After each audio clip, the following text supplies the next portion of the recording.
Boa noite a todos. O desafio foi que eu fiquei sabendo da palestra na sexta-feira, né? E durante a reunião, eu perguntei para a Ângela, quem que vai fazer a palestra domingo? O senhor. Opa! Aí, surpresa! Aí, aí eu tive que passar meu final de semana preparando, né? Isso aí, eu e Marilúzia aqui me ajudando também. Bom, o desafio é falar sobre a criança do século XXI. Nós já fizemos várias exposições mostrando que as gerações que vão se sucedendo. Nós estamos começando a geração beta, tá? Começou esse ano. A geração alfa terminou em dezembro do ano passado. Então, todos que nascerem a partir de agora já estão na geração beta. Então, é uma geração que tem a expectativa de recuperar os valores da geração X, mas com mais ética, sem aquele jeitinho brasileiro. Porque a geração X, aquela geração que nasceu de 1960 até 1980, aquela geração de levar vantagem, do jeitinho brasileiro, né? Aquela coisa de tudo é válido, né? Para essa geração. Então, a geração beta, ela vai resgatar um pouquinho esses valores, mas com ética, né? Então, é uma geração que vem. E todos os espíritos que estão encarnando são espíritos que são muito mais avançados do que nós, muito mais. E a gente observa isso aí em crianças, só vocês olharem recém-nascidos. Talvez vocês não tenham tanta oportunidade de ver, e eu vejo todo dia.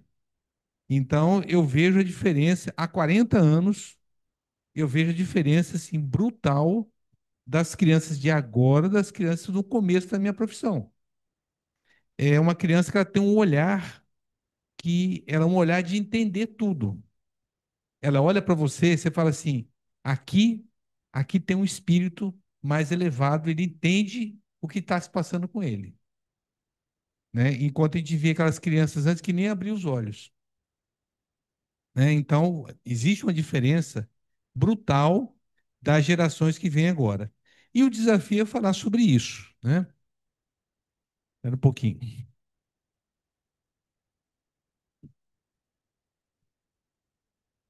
É, então, novo tempo, novos olhares. E nós estamos passando por transformações tecnológicas, sociais, espirituais, assim, abruptas. É assustador. Só para dar um exemplo, gente. Alguém conhece aqui CD? Você conhece, ô Thales? Conhece? Os mais jovens? Tá. Agora, alguém conhece fita cassete? Né? Agora eu vou perguntar: já usaram? Então, nós estamos vendo aqui que. É. Eu sou da geração. Daqui para trás, então, que não está. Então, o CD, que é uma coisa que era super moderna, tanto que eu gastei um tempo enorme para transformar as minhas fitas VHS em CD ou DVD, e já está desatualizado, porque hoje já não tem mais já não se vende mais equipamento para DVD. Não tem mais. O que tem é aquilo que nós tínhamos antigamente. Hoje é tudo nuvem. Então, é uma coisa assustadora hoje, essa questão de tempo, porque nós somos daquela geração de ter alguma coisa palpável, de ter um álbum de fotografia, de você folhear o álbum de fotografia. Também além disso, né? Então, nós somos daquela geração de ter coisas palpáveis, coisas materiais, coisas analógicas. E a geração agora é uma geração digital, uma geração da nuvem. Então, é assustador, realmente. Nós temos uma geração singular, portadora de desafios e oportunidades para o progresso moral da humanidade. Mas qual o propósito evolutivo das crianças desta época? Qual o desafio delas? E o interessante é que nós uma geração prepara outra geração. E a evolução tecnológica foi tão grande que nós tivemos um congestionamento de gerações. Porque as gerações antes demoravam de 20 anos, em média, e de 1980 para cá, nós temos, eu vou dar um chute, são 5 gerações. 5 gerações de 80 até 2020. Quer dizer, em 40 anos tivemos 5 gerações. As gerações estão durando até menos de 10 anos. A geração Alpha, por exemplo, começou em 2010. Quem nasceu de 2010 para frente. Então, a grande dificuldade que tem é que uma geração preparava a outra. E nós temos agora, nas gerações que tem agora, tem 4 gerações preparando ela. Tal a importância que elas têm. Porque hoje o avô, que é a geração X, prepara às vezes os pais, ou pode ser até bisneto, né? Porque tem a geração X. Vou dar o meu exemplo. Eu tenho um neto. Então, a formação do meu neto tem a participação nossa, da nossa filha e dos meus filhos, que também influenciaram. Então, foi X, Y, e tem a geração Baby Boomers, que veio antes da geração X. A geração Baby Boomers é aquela geração da explosão de bebês, que tinha aqueles monte de filhos que vieram antes da coisa, a geração pós-guerra. Então, na formação do Joãozinho, meu neto, Joãozinho eu falo que é um eufemismo, né? Porque ele tem 1,82 m com 16 anos, né? Então, participou a geração Baby Boomers, a geração X, a geração Y. Então, foram 3 gerações nessa formação. Então, nessa formação das gerações, como que nós vamos fazer? Primeiro, a condução daquela criança do ponto de vista físico, que é nutrir, proteger, aquecer, alimentar. Tudo isso aí é o começo da encarnação. Depois vem a formação ética e moral. Depois, nós vamos educar pelo exemplo. Ele vai vendo o que nós estamos fazendo para poder realmente copiar ou se educar nesse sentido. E esse é o grande desafio. Na era das transformações, nós temos uma revolução digital, onde o acesso é instantâneo à informação e revoluciona o aprendizado e o conhecimento. É absurdo o nível de informação que as crianças hoje têm. Absurdo. Há pouco tempo atrás falavam assim, há pouco tempo assim, há uns 20 anos atrás, diziam que uma criança de 5 anos ela tinha mais conhecimento do que tinha o imperador de Roma, na época dele. Quer dizer, uma criança de 5 anos, da nossa era, tinha mais conhecimento do que o imperador de Roma.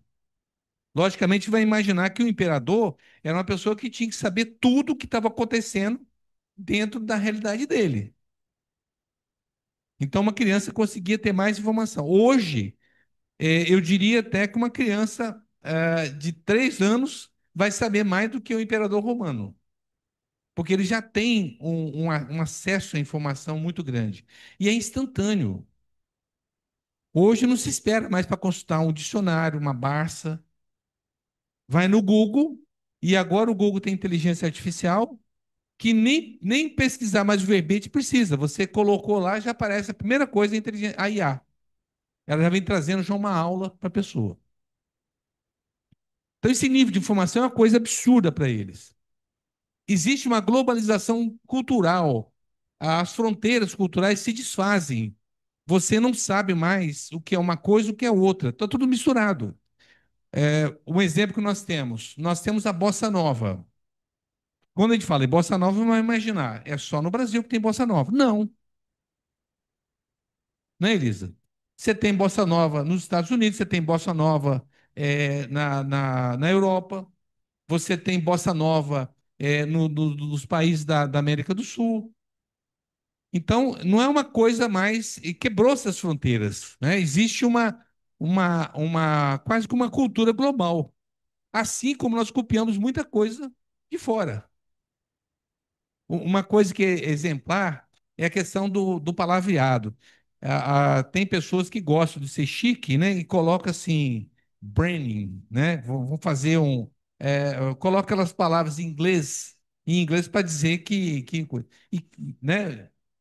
Vou fazer um meeting, uma reunião, né? Vou fazer, é, oi? Uma live. E assim vai. É, e são novos valores, né? Novos debates surgem sobre diversidade, sobre sustentabilidade e sobre a responsabilidade de cada um. Então, esses debates estão vindo um atrás do outro, realmente trazendo coisas avassaladoras. E como que as crianças percebem o mundo com tudo isso, como que elas processam as emoções e como que elas constroem a sua identidade. Então, para vocês entenderem realmente a complexidade que tem dessa geração. Porque são muitas coisas em jogo. A minha geração era uma geração em que você, quando você ia fazer a opção, vou dar um exemplo de opção profissional. Você tinha uma chance de montar no cavalo. E o cavalo normalmente passava encilhado que indica que está pronto para você montar uma vez só. Se você perdesse aquele lá, acabou. Não passava de novo. Agora o cavalo vem, deita, ele ainda tenta conquistar a coisa, sobe em mim. Aí, não, deixa, eu vou pegar o outro, né? Aí aparece outro, aparece 200 cavalos, que são oportunidades.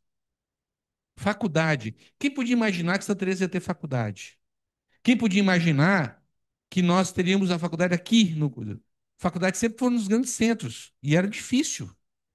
Nós tínhamos uma coisa chamada vestibular, que era uma porta estreita e poucos passavam. Hoje, só não faz quem não quer. Só não faz quem não quer. Então, as oportunidades são enormes que se tem. E aí nós temos que entender a criança como um espírito em evolução. Ele está tendo uma oportunidade nessa encarnação e ele tem um período, nós vamos falar sobre infância, aquele período de adaptação ao meio, à família, aos costumes, à ética e à moral daquele lugar que ele está nascendo. E, então, cada criança é um espírito imortal com experiências de vidas passadas, eu não estou, únicas e necessidades próprias de crescimento. Então, a gente vai entender isso aí, porque a criança não é só a criança, ela é um espírito imortal. Ali está, às vezes até, é um espírito mais velhos do que os próprios pais. Às vezes é um espírito muito mais velho até que os próprios pais. E nós achando que nós estamos podendo alguma coisa, né? Então, no livro dos Espíritos, na questão 385, Kardec fala o seguinte: a infância tem ainda outra utilidade. Os espíritos só entram na vida corporal para se aperfeiçoarem, para se melhorarem, e a fragilidade da idade infantil os torna flexíveis, acessíveis aos conselhos da experiência e dos que devem fazê-los progredir. Então, a infância é um período muito propício a isso, né? Eu costumo dizer que o barro está mole. Ali você está sujeito a moldar na mão do oleiro. Nós somos oleiro. Então, a gente tem que saber moldar e saber o que nós vamos fazer com essa dádiva que Deus nos deu. Nós vamos trabalhar aquilo lá, vamos trabalhar no coisa para. Aí depois que você molda, nós temos que botar no forno. O forno é a vida, é a vida. É na hora que nós vamos colocar à prova o que foi a nossa semeadura, o que nós semeamos, o que nós preparamos aquela criança. Aí o forno vai mostrar exatamente aquilo que ela é.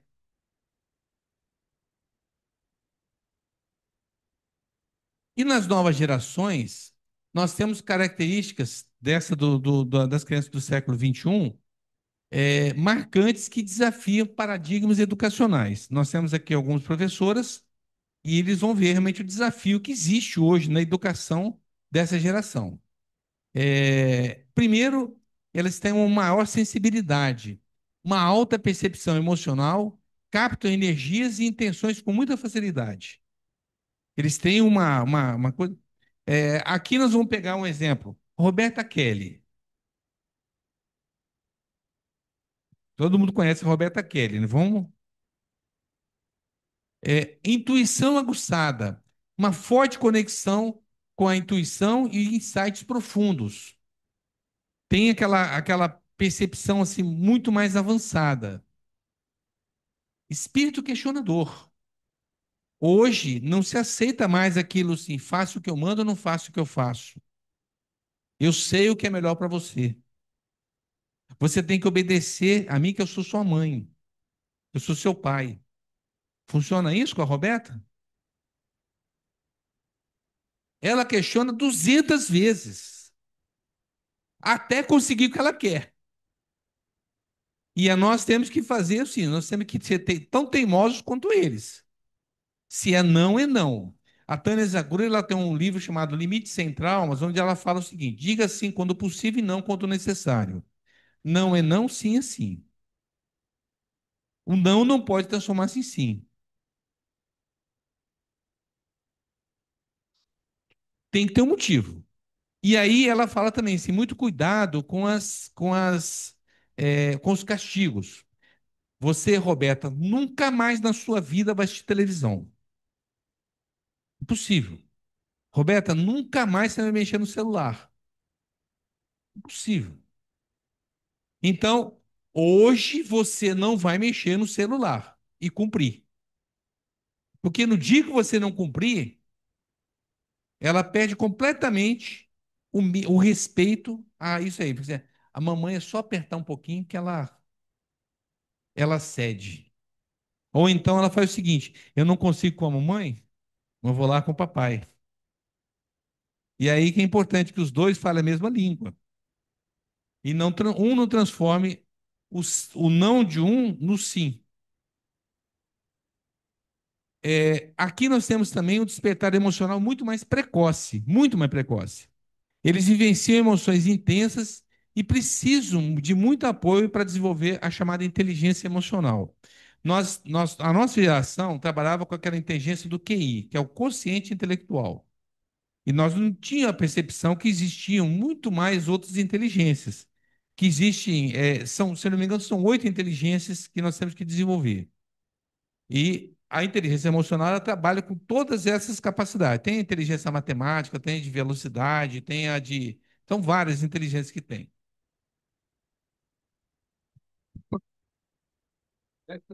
Ah, tem água aqui.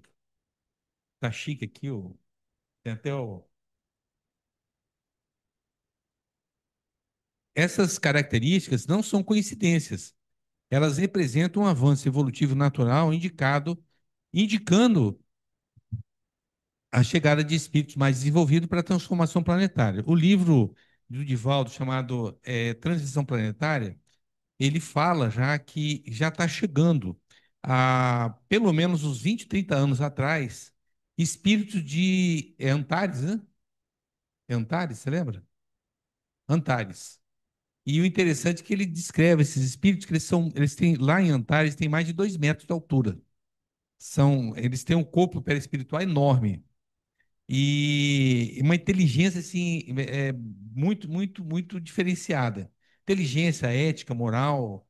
Então são espíritos muito mais elevados. Antares já está passando de mundo de regeneração para mundo perfeito.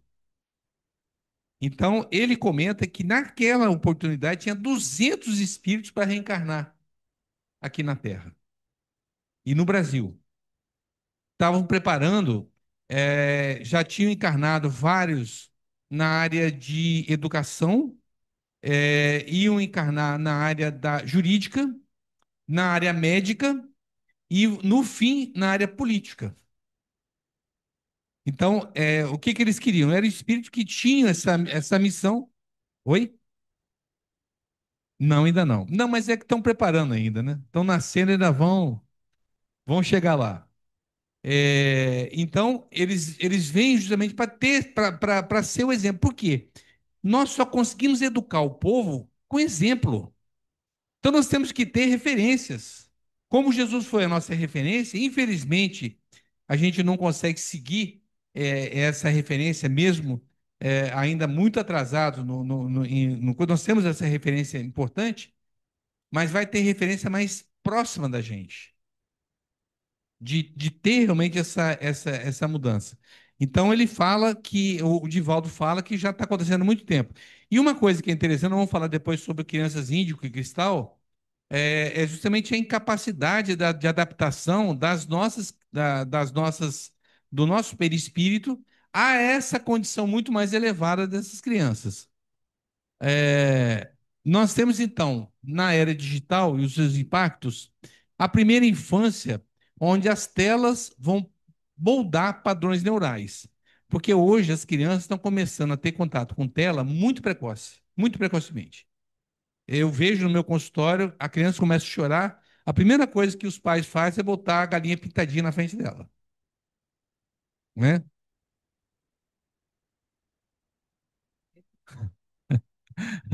Pois é. Mas é o perigo do coisa, porque é muito precoce para ter contato com tela. Porque a tela que ele está mostrando são coisas atraentes, coloridas, música divertida, de coisa que chama a atenção da criança. Então, a criança, na primeira infância, ela já está tendo contato precoce com essas telas. Na idade escolar, nós temos estímulos rápidos que afetam a concentração. As crianças hoje elas têm duas coisas que atrapalham muito o aprendizado que nós temos hoje. Nosso aprendizado está defasado, que é a criança, ela é muito rápida no raciocínio e ela fica desmotivada, porque o que ela vê na tela, que ela vê que o primeiro padrão vai moldar o padrão neural dela, muito precocemente. Quando ela chega na escola, que ela fala, tem que ficar sentada com mais 20, 30 crianças, prestando atenção numa pessoa falando, para ela, ela não motiva. Ela não tem motivação. Você vai ver as crianças hoje e fala assim, não tem vontade, não tem motivação para estar ali, certo? E a dificuldade realmente é isso aí, é motivar essas crianças. Na pré-adolescência, aí nós começamos a ter as redes sociais influenciando as relações e as interrelações. Hoje, os adolescentes vai chegar a Elise e a Marilza deve ter vivenciado isso aí. Quando chega no recreio, não tem aquele negócio de correria, de jogar queimada, de jogar vôlei, de jogar futebol, de conversar, de correr, nada. Todo mundo sentado, parecendo aquele pássaro lá nu, que fica assim, quando está no fio, fica um do lado do outro assim, cada um encostado. Ah, sim, não. Estão me lembrando aqui que o celular foi proibido na escola, né? Que foi uma grande medida, diga-se de passagem. Mas a tendência hoje, se deixar, eles vão ficar com o celular um do lado do outro nas redes sociais, interagindo, né, no coisa. E aí a gente fala que as redes sociais aproxima quem está longe e afasta quem está perto. Então a pessoa pode conversar com alguém que está lá na China, naquela hora, e não conversa com quem está do lado dela. Na adolescência, é o desafio de equilibrar esse mundo virtual e o mundo real e desenvolver a empatia, que é sentir o que o outro sente, se colocar no lugar do outro. O adolescente ele tem uma coisa de ser muito é, eu me basto, né? Eu posso, eu posso mudar, eu posso mudar o mundo. Tem muito essa coisa de e os desafios observados seria a dificuldade de concentração em atividades analógicas. Gente, eu vou dizer uma coisa para vocês aqui, vocês vão pensar que é absurdo. As crianças, adolescentes hoje não sabem ver horas em relógio analógico.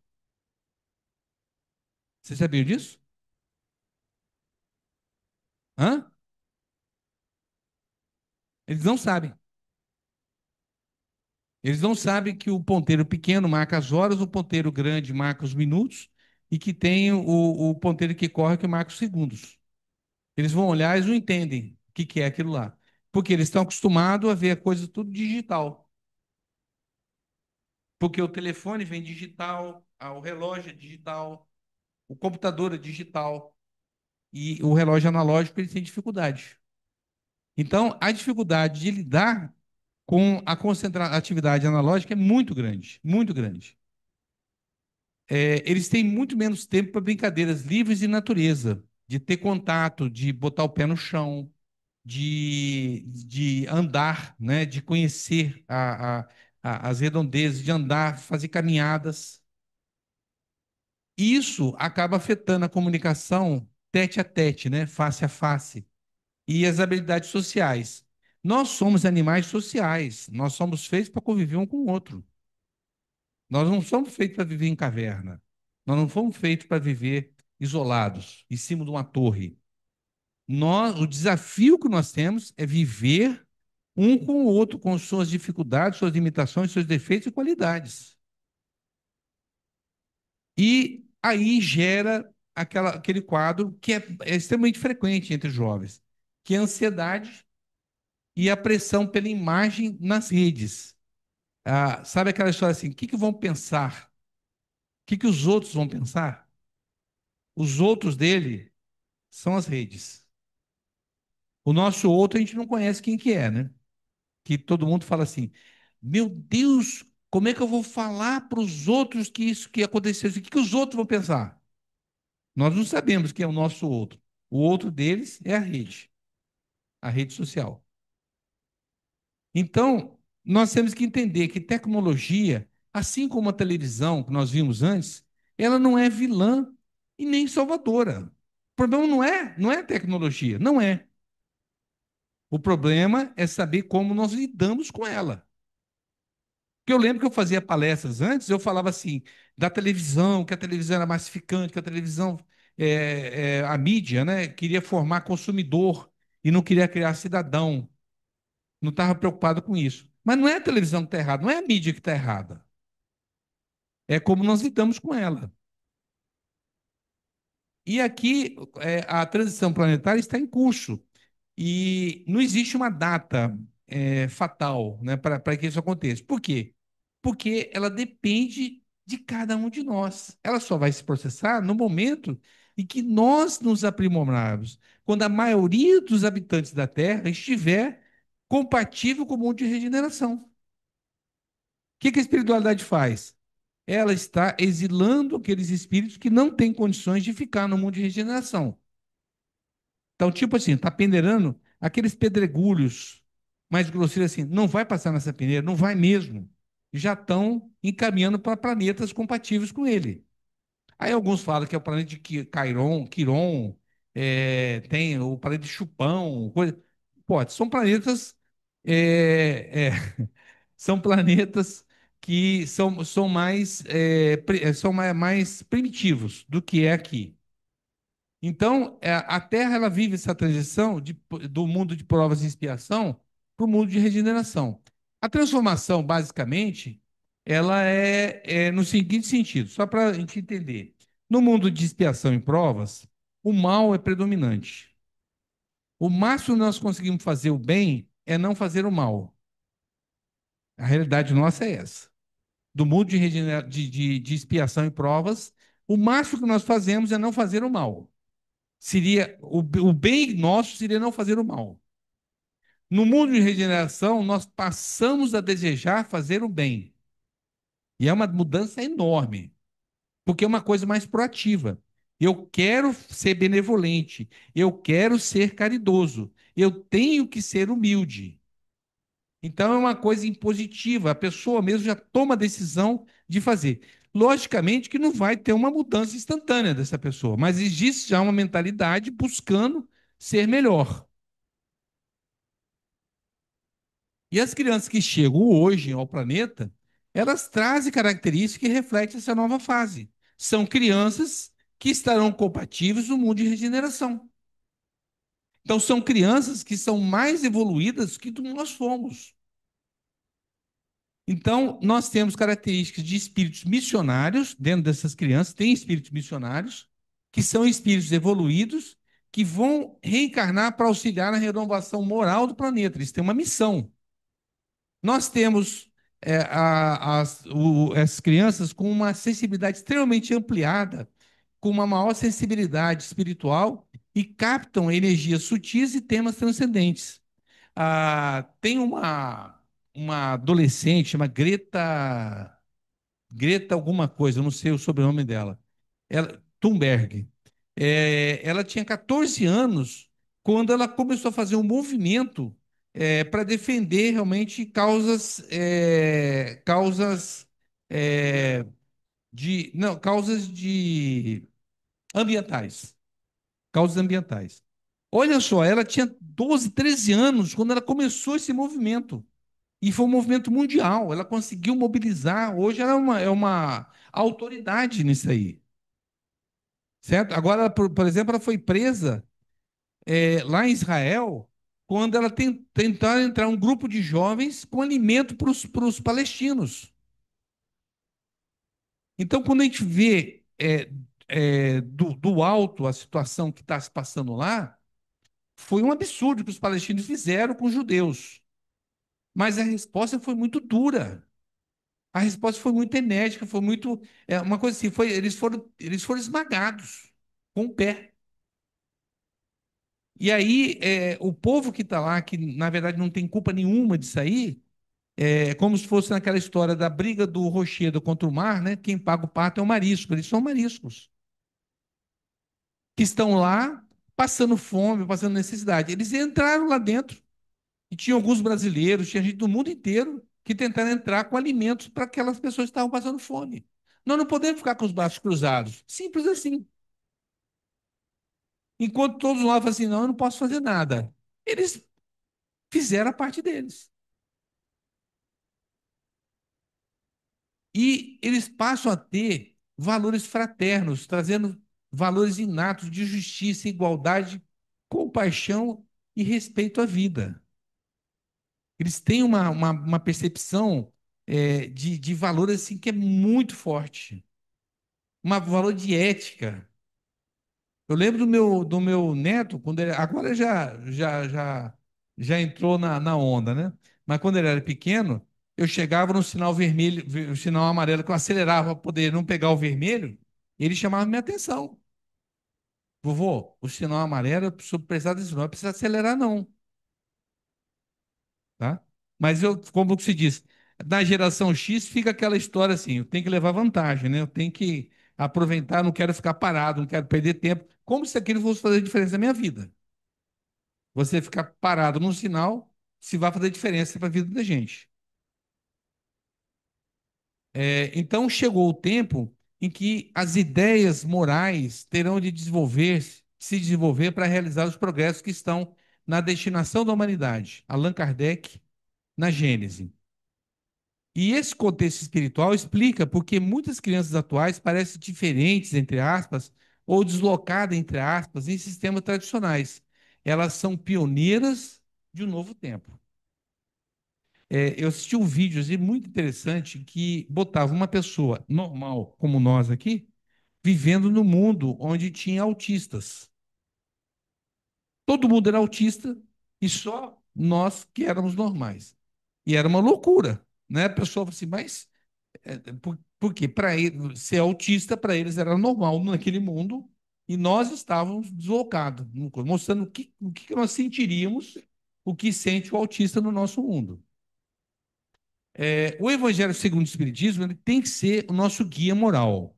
O Evangelho, para nós, é o Novo Testamento na Bíblia, é o exemplo realmente de moral que Jesus nos legou. E ele vai oferecer diretrizes atemporais para a formação espiritual de seres integrais, especialmente na infância. Então, a primeira coisa que fala no Evangelho, ensinar pelo exemplo. Não adianta, hoje, não adianta olhar com cara feia, não adianta botar de castigo, não adianta tentar conversar, argumentar e convencer, tá? Você só vai educar pelo exemplo. Aquilo que você faz é que vai marcar, vai ser uma coisa. É a história que nós falamos sempre, aquele ditado. A letra convence, mas o exemplo arrasta. Então, eduque pelo exemplo, a coerência entre o discurso que você fala E o que você faz é a maior lição. Cultivar virtudes. Cultive virtudes, paciência, bondade, perdão. Deixa eu tirar isso aqui. Mas eu vou tirar porque. Vou botar para cima.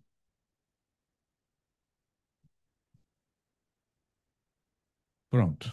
Na gravação ele fica na posição certa. É, deve ser vivenciadas e não apenas ensinadas. Não tem como você ensinar isso aqui, você tem que vivenciar. A orientação e a educação têm que ser feita com amor. Eu costumo dar um exemplo, por exemplo, tem um desenho do Pica-Pau. Hoje, você não pode deixar uma criança ficar assistindo o desenho do Pica-Pau, porque o que ele ensina ali são linguagens violentas, são coisas antiéticas, porque ele só quer levar vantagem. O Pica-Pau é aquele para levar vantagem. Então, se for assistir, tem que ter um adulto falando assim: isso está errado.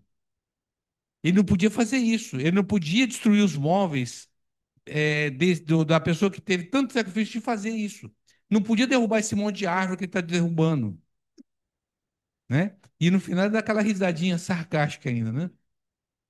Então, a orientação com amor, ela vem.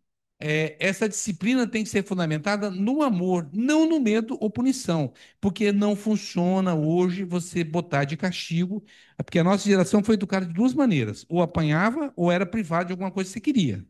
Era o castigo moral e o castigo físico. Eu apanhei pra caramba, apanhei muito. E eu não posso reclamar, porque de uma forma ou de outra, a maneira que eles tinham, o que eles tinham de ferramenta era isso, que eles foram educar até de maneira pior, entende? Mas nem por isso eu sou traumatizado, tive que procurar psicólogo, não tive problema nenhum. Mas os meus filhos, quando eu batia, eu ficava mal. Eu bati algumas vezes, tá, não chegou a uma dezena de vezes, mas eu bati. E normalmente quando a gente batia quando a gente perdia a paciência. Quando a gente não conseguia, no coisa, ou pela pressa, ou pelo que a gente queria impor a coisa, então a gente perdia no coisa. E depois a gente ficava mal pra caramba. E daqui a pouco ele já estava lá que esquecia aquilo lá, já estava brincando, pai, não sei o quê, e como se nada tivesse acontecido. E aí nós temos que contextualizar a espiritualidade. Para ajudar a criança a compreender o que é o espírito imortal, que suas ações têm consequências não só nessa vida, mas nas vidas futuras, que ele está aqui numa programação, ele está num planejamento. E aí é a importância de você dar uma formação religiosa para a criança. Porque a religião, como eu sempre digo, ela tem as três finalidades, que é saber de onde eu vim, por que que eu estou aqui e para onde eu vou. Essa educação religiosa é obrigação dos pais, tem que ser dada. Seja evangélica, católica, espírita, não estou defendendo aqui que tem que ser formação espírita, não. Qualquer que seja a formação, mas tem que ter uma formação religiosa. É dever dos pais prepararem os filhos para a vida futura, assegurando-lhes educação moral conveniente. E aí nós temos o papel principal dos pais educadores, que são os exemplos vivos do amor. Os pais educadores têm a responsabilidade sagrada de serem os primeiros modelos de humanidade para as crianças. É ali que eles estão vendo. O que que é a humanidade? A primeira humanidade que eles vão ver é o que está dentro de casa, é o que está dentro de escola. Nós vamos atuar como jardineiros espirituais, cultivando as sementes do bem para a jornada evolutiva desses pequenos espíritos. Neste contexto, para cumprir essa missão com excelência, alguns pilares fundamentais se destacam para nós, jardineiros espirituais. Primeiro, a autoeducação. Nós temos que nos autoeducar. Antes de educar, é preciso nos autoeducar. A reforma moral interna é o primeiro passo para a eficácia como educador. Aí nós temos que fazer vigiar pensamentos e emoções, buscar aprimoramento constante, perdoar, perdoar, perdoar e recomeçar. A outra, escuta ativa. A criança percebe quando você está escutando. Eu falo o seguinte: escutar é diferente de ouvir. A escutar é você anular o seu julgamento e se colocar no lugar da pessoa que ela está falando segundo o ponto de vista dela. Os índios têm um exemplo disso aí, que é fantástico, que está no livro Quarupi, coisa que tem, do indigenista. Eu esqueci o nome dele agora. Não, não. São os irmãos Vilas Boas. Irmãos Vilas Boas. O índio faz o seguinte: toda vez que ele vai conversar com a criança, ou que a criança quer falar alguma coisa, ele se abaixa no mesmo nível. É o exemplo que ele vai dar o seguinte: não, agora eu sou igual a você. Então, isso é escutativa. Eu estou agora preocupado com o que você vai falar. E, diante da necessidade de compreender o outro, ouvir e respeitar o sentimento das crianças torna-se crucial, validando suas experiências, mesmo ao orientá-las. E aí nós vamos mostrar realmente a nossa presença genuína. Eu estou aqui, genuinamente a seu dispor, eu estou aqui para ouvir-te. A, Aqui nós vamos executar, a Juliana fala muito, da comunicação não violenta e o acolhimento sem julgar. Lembra que eu falei da escutativa? Você tem que desligar aquele aparelhinho que a gente julga. Porque vai falando, você já vai tendo a sentença. Vai falando, vai tendo a sentença. Nós somos ótimos juízes. E aí, depois da escutativa, nós temos a paciência ativa. Assim sendo, é vital lembrar que a educação espiritual é um processo gradual. Cada criança tem seu tempo. E o plantio de hoje é a colheita de amanhã. Nós vamos semear nas crianças para colher depois. Como é que eu estou semeando? Eu estou sendo um bom semeador? Será que os pássaros não estão comendo? Não está caindo no meio do pedregulho? Não está caindo no meio dos espinhos? Ou a terra é boa? Porque nós vamos colher depois. Ou não. Ou não. Então, essa paciência ativa, nós devemos lembrar que cada criança tem o seu tempo. Uma coisa que a criança odeia, odeia, odeia é ser comparada. Com o vizinho, com o primo, com o irmão. Faça como seu irmão. Ah lá, ó, já fez isso e tal, não sei o quê. Por que você não faz igual? Você tem as mesmas condições que ele, você tem até mais condições que ele. Isso acaba com a criança. Aí nós temos que respeitar ritmos individuais, persistir sempre com amor. Tudo bem, estou junto com você. Vamos tentar outra coisa. Vamos procurar outra saída. E confiar sempre no processo. Então, os desafios são grandes e um mundo de pressa e superficialidade. No entanto, nenhuma tarefa é mais nobre do que formar consciências para um mundo mais fraterno e elevado. Heraldo, eu acho que você tem que clicar na tela que travou meu coisa aqui. Dá um clique na tela e deixa parado o cursor, senão eu não consigo. Aí. Então, a reflexão final: o amor transforma e educa. As crianças precisam de um ambiente amoroso e seguro para desabrocharem, e é essencial que as nossas ações reflitam esse amor, reflitam essa dedicação, e que tem que ser pautada em alguns princípios fundamentais: amar incondicionalmente, educar com consciência, servir com humildade, e nenhum gesto de amor se perde. Todos ecoam na eternidade, construindo o mundo regenerado que almejamos. Isso me lembrou muito a, ao, a Santa Mônica e Santo Agostinho. Santo Agostinho era um espírito rebelde e a mãe, a Santa Mônica, se eu não me engano, foram 20 anos, 30 anos, os universitários estão me corrigindo aqui, 30 anos orando por Santo Agostinho. Então diz que as preces dela ficavam no entorno dele, não penetrava porque ele estava impermeável. Na hora que abriu uma brechinha ali, né, naquelas crenças dele, Ah, entrou, aquele amor entrou tudo de uma vez, e ele teve uma transformação tão brutal que ele foi considerado um santo pela Igreja Católica, além de ser uma pessoa extremamente importante na parte jurídica e na parte acadêmica também. Exatamente. Então, gente, terminamos aqui com essa figura e com as palavras de Jesus. Deixar vir a mim as criancinhas. Oi? É, verdade. Então é isso, gente. Pode suspender a gravação? Não, lá em cima, lá em cima, lá em cima.